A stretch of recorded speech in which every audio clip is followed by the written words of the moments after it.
Oke, jadi sebelumnya kita sudah menyediakan tampilan depan atau project React-nya untuk menampilkan data produk dan produk detail. Sekarang kita akan coba untuk implementasikan mendapatkan data produk tersebut dengan menggunakan REST API atau kita akan gunakan Express.js di sini. Jadi kita akan coba menginstal atau membuat project backend-nya terlebih dahulu, di mana di sini kita perlu membuka terminal dan di dalamnya kita akan coba menjalankan npm init untuk melakukan initialize dari project backend data Express-nya. Di sini kita akan gunakan dengan nama backend, oke. Kemudian versi 1 deskripsinya teman-teman bisa tambahkan bahwa ini adalah server MERN-nya atau project MERN. Kemudian entry point-nya yaitu server.js. Jadi file utama yang akan kita jalankan atau file indeksnya di dalam backend-nya adalah server.js.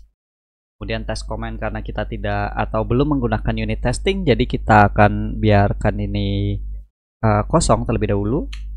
Git repository masih sama sebenarnya. Kita akan menggunakan git yang sama.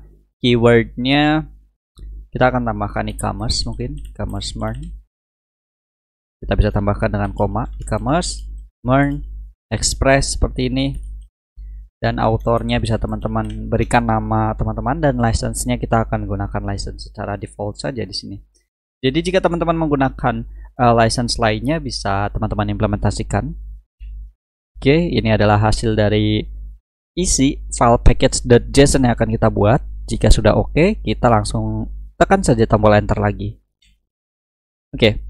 File JSON-nya sudah kita buat. Harusnya di sini kita berada di luar folder, harusnya di sini. Dan backend adalah folder yang akan kita isikan seperti file server.js-nya, file logic, sampai dengan ya kebutuhan semua bagian backend-nya. Kita akan letakkan di bagian backend, dan frontend adalah project React. Oke. Nah, jika sudah, kita akan coba menginstal beberapa library yang akan kita butuhkan. Salah satunya adalah Express. Kemudian kita juga akan menggunakan .env untuk meletakkan beberapa data secara variabel seperti port, kemudian kredensial database atau koneksi database. Nantinya kita akan simpan di dalam .env ini. Kemudian mungkin akan menyusul seperti Mongoose untuk melakukan query dengan menggunakan MongoDB, dan kita akan menggunakan NodeMon untuk proses development-nya. Dan proses instalasi ini teman-teman harus keluar satu folder terlebih dahulu. Jadi berada di dalam folder project ID shop-nya, bukan di dalam backend. Dan kita coba install npm install express seperti ini lagi, oke. Dan kita tunggu proses instalasinya sampai selesai. Oke, instalasinya selesai di sini. Dan mungkin kita bisa membuat file server sederhana untuk menggunakan Express terlebih dahulu. Jadi di dalam backend di sini kita akan coba buat folder baru dengan nama server.js, di mana kita akan coba membuat objek Express-nya di sini dengan memanggil library Express, require Express seperti ini, di mana kita masih menggunakan model export atau belum menggunakan ES6 yang nantinya kita akan coba implementasikan dengan menggunakan ES6. Jadi kita akan gunakan sederhana terlebih dahulu seperti ini menggunakan EX5. Kemudian di sini kita akan coba tampilkan ya, mungkin membuat objek app, di mana isi app ini adalah objek dari method express-nya. Dan di sini kita akan mencoba untuk membuat API endpoint sederhana. Dan di parameter kedua dari app get tersebut adalah request dan respon. Biasanya request ini akan menampung data yang dikirimkan oleh user, dan respon adalah fungsi untuk memberikan respon ke dalam klien dari server. Di sini kita akan coba contohkan dengan menggunakan REST send, berarti kita akan mengirimkan suatu data ke dalam klien. Di sini dalam bentuk teks terlebih dahulu, bukan objek dari JSON. Server is running, dan untuk menjalankan server ini atau Express ini kita akan coba panggil method listen, di mana di dalam parameter pertama adalah portnya 5000. Kemudian di parameter kedua adalah console log untuk menampilkan informasi bahwa kita berhasil menjalankan servernya di sini. Jadi server is running on HTTP localhost dengan portnya yaitu 5000 seperti ini. Oke. Jadi ini adalah struktur sederhana dari Project Express. Jadi kita akan panggil framework-nya, kemudian kita akan buat objek dari Express tersebut, dan kita akan membuat API endpoint-nya, yaitu di sini ada get dengan root domain, dan hasilnya adalah data server is running berupa teks. Jadi kita bisa coba jalankan file server.js tersebut dengan perintah node. Kita panggil di dalam backend dan filenya adalah server.js karena kita berada di dalam folder ID shop, belum masuk ke dalam folder backendnya. Jadi kita memanggilnya dengan seperti ini, dan teman-teman bisa melihat di sini ada server is running dengan domainnya itu localhost dan port 5000. Jadi teman-teman bisa cek di dalam browser. Maka hasilnya seperti ini. Teman-teman berhasil menampilkan teks dari Express, dan jika kita ingin menampilkan data JSON, kita tinggal ubah saja responnya yaitu menjadi JSON. Dan di sini contohnya kita akan tambahkan property message untuk menampilkan teks tersebut seperti ini. Nah, karena kita belum menginstal NodeMon, di mana NodeMon ini adalah library untuk memberikan efek hot reload. Jadi setiap ada perubahan data, maka akan menjalankan node server.js lagi secara otomatis.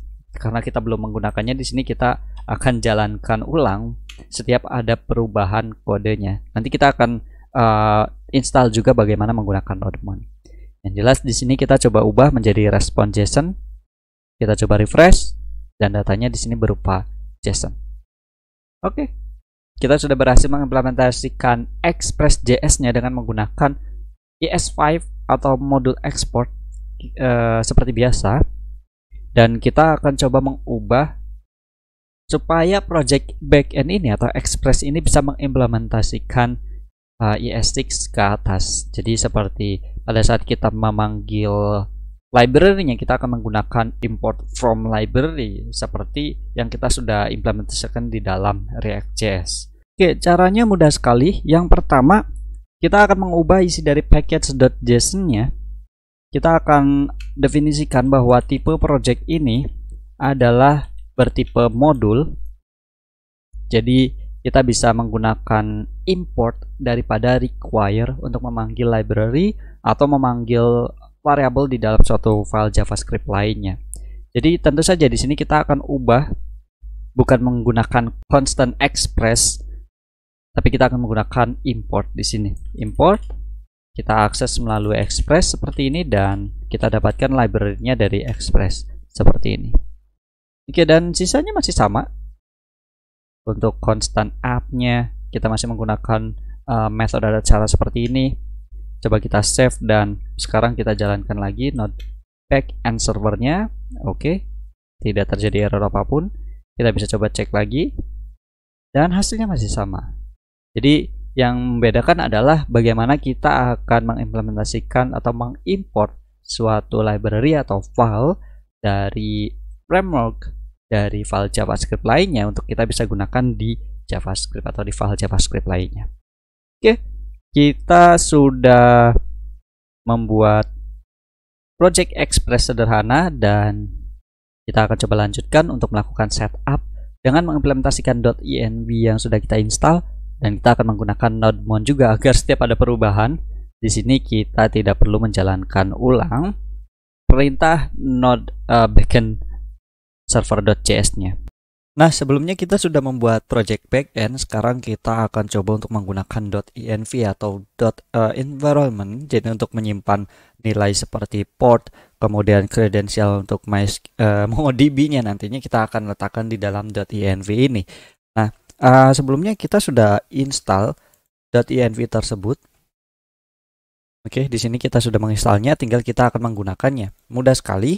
Di sini kita perlu mengimport .env-nya terlebih dahulu seperti modul biasanya. .env from .env untuk nama library-nya. Dan di dalam sini kita akan panggil juga config tersebut. Mungkin di bagian sini .env config. Seperti ini saja. Mudah sekali. Dan kita akan coba untuk membuat nilai dari portnya. Jadi sebelumnya kita melakukan hardcode, sekarang kita coba buat di dalam konstan app seperti ini, port. Dan untuk mendapatkan atau mengambil nilai dari file.env nanti, kita akan menggunakan proses seperti ini, proses.env dan portnya. Dan jika nilai tersebut tidak ada atau filenya tidak ada, di sini kita akan hardcode atau kita akan tentukan nilai portnya yaitu 5000. Oke. Jadi di bagian app listen juga kita sudah tidak perlu lagi menggunakan angka tapi menggunakan variable port yang sudah kita buat. Dan di sini juga kita akan ubah dengan memanggil variable portnya. Oke, kira-kira seperti ini. Tinggal langkah selanjutnya adalah kita akan membuat file .env dan kita akan membuat nilai untuk variable portnya. Kita buka di dalam folder project kita. Di luar sini kita buat satu file baru yaitu .env. Dan di sini kita sudah membuatnya. Nah, dan di sini saya menambahkan app port dengan nilainya 5000. Oke, jadi kita perlu samakan jika kita menggunakan app port di sini, jadi kita juga perlu memanggilnya dengan app port. Oke. Sehingga nilainya nanti akan mengikuti nilai yang ada di dalam .env ini. Oke, kita bisa coba jalankan node di dalam backend dan filenya itu server.js. Kita tekan enter. Di sini proses env. Sepertinya kita mengalami typo. Seharusnya di sini proses tidak double C. Oke. Kita coba jalankan ulang. Dan bisa teman-teman lihat di sini nilai dari portnya itu 5000. Karena kita sama-sama meletakkan nilai 5000. Dan jika kita ingin mengubahnya, semisal kita akan ubah menjadi 8000, kita perlu cut terlebih dahulu, Ctrl C. Kemudian kita coba simpan nilai di sini 8000. Kita save dan kita jalankan lagi node-nya. Teman-teman bisa melihat di sini portnya 8000. Jadi akan selalu mengikuti dengan isi dari nilai variabel di dalam file.env. Caranya mudah sekali, tinggal kita import library-nya, kita panggil .env-config di dalam file server.js, dan ya nanti kita akan bisa memanfaatkan seluruh nilai yang dianggap penting karena file.env ini biasanya tidak akan kita upload di dalam server Git. Teman-teman perlu definisikan di dalam git ignore juga. Oke, bisa dilihat seperti ini. Oke, sebelum kita lebih jauh membahas tentang MERN-nya atau bagaimana mendapatkan data melalui server, kita akan coba untuk membuat konfigurasi start project secara bersamaan. Jadi dengan satu perintah kita akan menjalankan project front end dan back end sekaligus. Jadi yang pertama kita akan install adalah package nodemon terlebih dahulu. Jadi teman-teman silahkan install secara global saja. Teman-teman bisa atau digunakan di dalam dependensi juga bisa. Teman-teman silahkan ketikkan npm install nodemon seperti ini. Jadi project ini atau library ini akan diinstal di dalam bagian backend, dan ini adalah package yang digunakan untuk proses development saja. Oke, kita tunggu sampai proses instalasinya selesai. Oke, jadi fungsi nodemon ini adalah pada saat kita menjalankan project backend atau terjadi suatu perubahan file di sisi backend, maka kita tidak perlu repot menjalankan node kemudian panggil file server JS-nya, karena nodemon ini akan menjalankan secara otomatis setiap ada perubahan kode. Jadi ibaratnya di sini ada proses hot reload yang dijalankan oleh nodemon, dan kita tidak perlu lagi menjalankan node secara terus-menerus. Dan agar kita menjalankan project server ini tidak terlalu panjang, kita akan coba buat aliasis atau script-nya. Di sini kita akan coba jalankan script dengan nama server. Kita akan wakilkan dengan perintah nodemon backend dan filenya yaitu server. Jadi cukup kita menjalankan nodemon atau npm run serve, maka akan menjalankan perintah nodemon masuk ke dalam folder backend dan cari file server.js. Kira-kira seperti ini. npm run server. Nah, bisa teman-teman lihat di sini kita menggunakan nodemon dan menjalankan perintah node backend di server.js. Oke. dan setiap kita melakukan perubahan apapun, misal di sini kita coba Ctrl Save. Nah, di sini melakukan nodemon restarting. Jadi setiap ada perubahan file, maka akan menjalankan file nodemon atau perintah nodemon lagi. Kira-kira seperti itu. Oke, dan sekarang karena kita ingin menjalankan perintah milik React yaitu npm start, dan kita akan gabungkan dengan npm run server. Jadi kita akan manfaatkan library lagi yaitu concurrently. Di sini kita install juga npm run npm install concurrently seperti ini kira-kira. Dan harusnya ini masuk ke dalam development. Yang nodemon juga harusnya masuk ke dalam development. Teman-teman bisa pindahkan. Sebenarnya cukup memindahkan dari nodemon ini nantinya ke dalam bagian dev dependencies. Oke, di sini library concurrency-nya sudah selesai. Mungkin ini juga kita akan pindahkan package nodemon-nya ke dalam sini karena dibutuhkan pada saat proses development saja. Jadi kita bisa pindahkan seperti ini. Dan untuk memanfaatkan concurrently, kita akan membuat script di sini. Yang pertama kita akan jalankan aliasisnya terlebih dahulu untuk bagian client. Jadi di dalam client kita akan menjalankan perintah milik React yaitu npm start. Dan di sini kita akan berikan prefixnya yaitu front end karena project React-nya berada di dalam folder front end. Oke, jadi kita masukkan npm start dan kita buat prefixnya atau awalannya di dalam front end.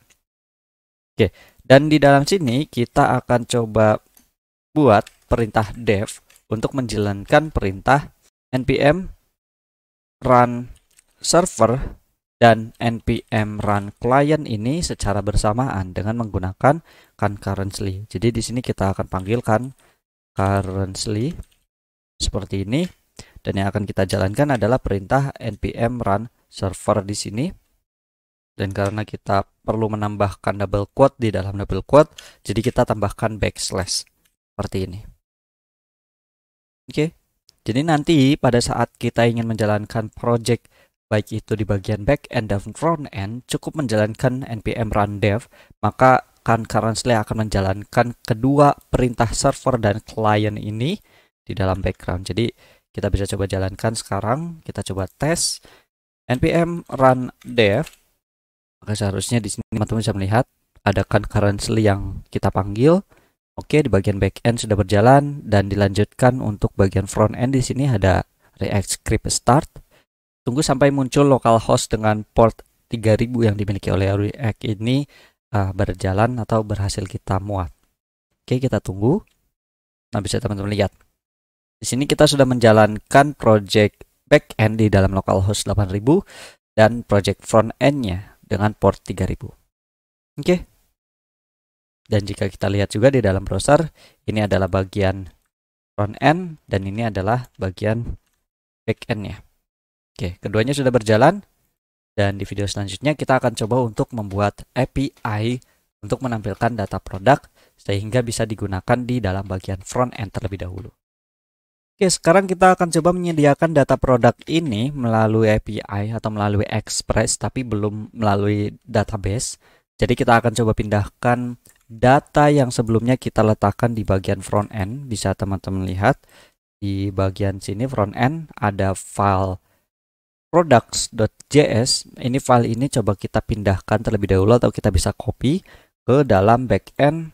Kemudian kita bisa masukkan ke dalam folder baru dengan nama data dan kita bisa paste di dalamnya. Oke, di sini kita sudah berhasil mendapatkan data products.js dan mungkin di bawah sini kita tetap menggunakan export default karena kita sudah menggunakan modul project di dalam backend atau di dalam npm-nya. Jadi kita tidak menggunakan seperti export modul seperti biasa jika menggunakan ES5 atau belum menggunakan modul project. Oke, seperti ini. Dan bagaimana kita akan coba membuat REST atau API endpoint dari sisi backend sehingga bisa digunakan di dalam project React kita. Kita akan coba import terlebih dahulu file dari JavaScript products. Sini kita panggil products dari file yang ada di dalam folder data dan kita panggil products.js-nya. Di sini kita perlu tambahkan extension file JavaScript jika file tersebut bukan seperti modular atau seperti bisa teman-teman lihat seperti express.env library yang kita install. Jika ya cuman file JavaScript saja, kita perlu menambahkan extension .js-nya. Oke, isi dari products ini tentu saja adalah array product yang sudah kita definisikan di sini. Dan kita akan coba buat respon JSON dari data product tersebut. Jadi di sini kita coba buat saja terlebih dahulu di sini dengan method get. Kemudian API-nya kita arahkan pada API products. Dan di sini kita tentukan request respon. Kemudian kita coba langsung jalankan saja respon JSON seperti ini. Dan datanya berasal dari data products di atas. Kira-kira seperti ini. Mungkin kita bisa coba save. Dan pastikan sekarang node mount-nya berhasil melakukan restart. Dan coba kita cek di dalam browser. Kita arahkan pada API products. Nah, bisa teman-teman lihat di sini sudah berhasil mendapatkan respon JSON yang berisikan data produk yang kita dapatkan dari file product.js. Sekarang kita akan coba buat API endpoint. Pada saat kita memanggil ID dari salah satu produk ini, maka akan menampilkan satu objek produknya saja. Oke, kita bisa lanjutkan. Di sini kita bisa tambahkan API endpoint baru. Mungkin kita bisa copy paste. Tinggal kita tambahkan parameter ID di sini. Oke, kita tambahkan dengan titik 2 dan ID yang berarti isi dari path atau lokasi URL di bagian sini berisi nilai yang dinamis yang digunakan untuk data ID. Dan di sini sebelum kita melakukan respon JSON, kita coba buat mapping terlebih dahulu atau melakukan proses find. Jadi kita akan coba cari data dari array products ini. Kita akan coba cari di masing-masing data produknya. Kita akan cocokkan jika nilai dari produk ID ini sama dengan data yang dikirimkan melalui parameter ID, maka kita akan masukkan ke dalam variabel produk di sini. Jadi kita akan panggil respon berdasarkan data produk yang kita definisikan. Oke, melalui proses dari data products array di atas, kita akan coba cari, kita akan cocokkan satu persatu data yang dimiliki oleh Vine tersebut. Jika data product ID itu sama dengan isi dari parameter ID yang kita definisikan di sini, maka akan kita coba tampilkan. Oke, kita coba save dan pastikan bagian servernya juga berhasil melakukan restart seperti ini. Kita coba cek di dalam browser. Kita arahkan dengan ID 1 contohnya. Nah, bisa teman-teman lihat di sini kita berhasil mendapatkan satu objek data products dan kita coba ID lainnya.